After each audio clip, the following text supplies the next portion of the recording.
Hello, कैसे हो आप सभी का अंशुरुत क्लासेस में हार्दिक स्वागत, अभिनंदन। मैं आशा करता हूँ कि आप सभी अच्छे होंगे, स्वस्थ होंगे। जैसा कि हम पर डे क्लास में देख रहे थे, स्टैटिक जीके की class, railway group D, UPSI, UP लेखपाल, यूपी पुलिस, दिल्ली पुलिस आदि एग्जाम के लिए। फिर भैया उसी से आगे क्लास स्टार्ट करते हैं अपनी बहुत शानदार क्वेश्चन के साथ और देखते हैं अपना पहला क्वेश्चन। पहला क्वेश्चन क्या भैया हमारा? पहला क्वेश्चन हमारा कि ओजस डेल सलाडो ज्वालामुखी, ओजस डेल सलाडो ज्वालामुखी किस देश में स्थित है? किस देश में स्थित है भैया? ये है अर्जेंटीना एवं चिली में। कहाँ पर भैया? अर्जेंटीना और चिली में स्थित है। आगे देखते हैं अपना क्वेश्चन कि सक्रियता के आधार पर ज्वालामुखी कितने प्रकार के होते हैं। बात करें कि जब ज्वालामुखी सक्रिय होते हैं तो कितने प्रकार के होते हैं आधार पर? तो ये 3 प्रकार के होते हैं। कौन कौन से देख लेते हैं। पहला हमारा सक्रिय ज्वालामुखी, दूसरा है सुषुप्त ज्वालामुखी और तीसरा भैया मृत ज्वालामुखी। ठीक है, कौन कौन से? 3 प्रकार के होते हैं, सक्रिय ज्वालामुखी, सुषुप्त ज्वालामुखी और मृत ज्वालामुखी।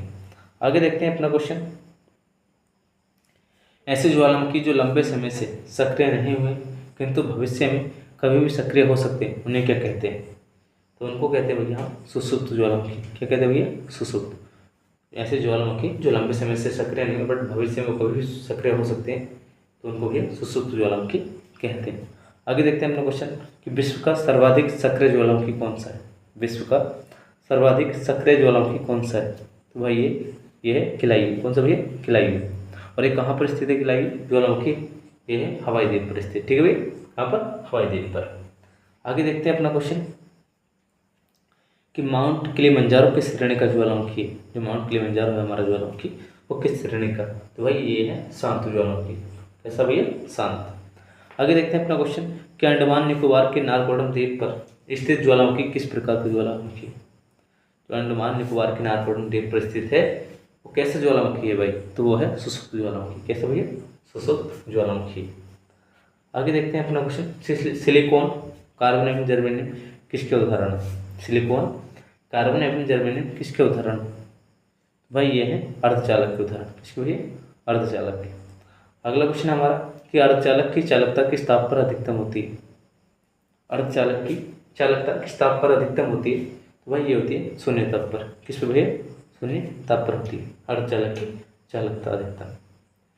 अगला क्वेश्चन हमारा कि परम शून्य तापमान पर अर्धचालकों में विद्युत प्रतिरोध कितना हो जाता है?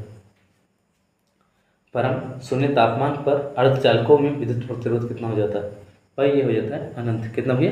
अनंत, इन्फिनिटी। अगला क्वेश्चन हमारा कि ऐसे पदार्थ जिनसे होकर विद्युत आवेश का प्रभाव सरलता से नहीं होता क्या कहलाते हैं?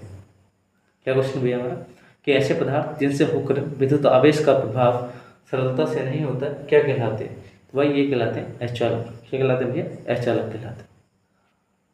अगला क्वेश्चन हमारा कि कवक कोशिका में संचित होने वाला खाद्य पदार्थ कौन सा है? तो भाई वो है ग्लाइकोजन। कौन सा भैया? ग्लाइकोजन, जो कवक कोशिका में संचित खाद्य पदार्थ है। आगे क्वेश्चन हमारा कि हमारे शरीर में किन किन विटामिनों का निर्माण होता है? जो हमारा शरीर बनाता है वो किन किन विटामिनों को बनाता है? तो ये वो बनाता है विटामिन डी एवं B3 को। किसको भैया? विटामिन डी और B3 को हमारे शरीर में निर्माण होता है। अगला क्वेश्चन है हमारा कि जब सरकारी व्यय में वृद्धि के कारण निजी व्यय अथवा निवेश में कमी होती है तो इसे क्या कहते हैं? क्या क्वेश्चन है भैया हमारा कि जब सरकारी व्यय में वृद्धि के कारण निजी व्यय अथवा निवेश में कमी होती है तो उसे क्या कहते हैं? तो उसको कहते हैं भैया क्राउडिंग आउट प्रभाव। क्या कहते हैं भैया? क्राउडिंग आउट प्रभाव कहते हैं उसको। अगला क्वेश्चन हमारा कि भारत में शून्य आधारित बजट सर्वप्रथम किसने प्रस्तुत किया था? भारत में जब शून्य आधारित बजट सर्वप्रथम किसने प्रस्तुत किया था? वही ये किया था राजीव गांधी ने। किसने भी? राजीव गांधी ने किया था। शून्य आधारित बजट सर्वप्रथम पेश किया था। अगला क्वेश्चन हमारा यदि प्राथमिक घाटे में ब्याज भुगतान को सम्मिलित कर लिया जाए तो वह किसके बराबर होता है? भैया वो होता है राजकोषीय घाटे के बराबर। किसके बराबर भी? राजकोषीय घाटे के। प्राथमिक घाटे को ब्याज भुगतान में शामिल कर लिया जाता है तो राजकोषीय घाटे के बराबर हो जाता है।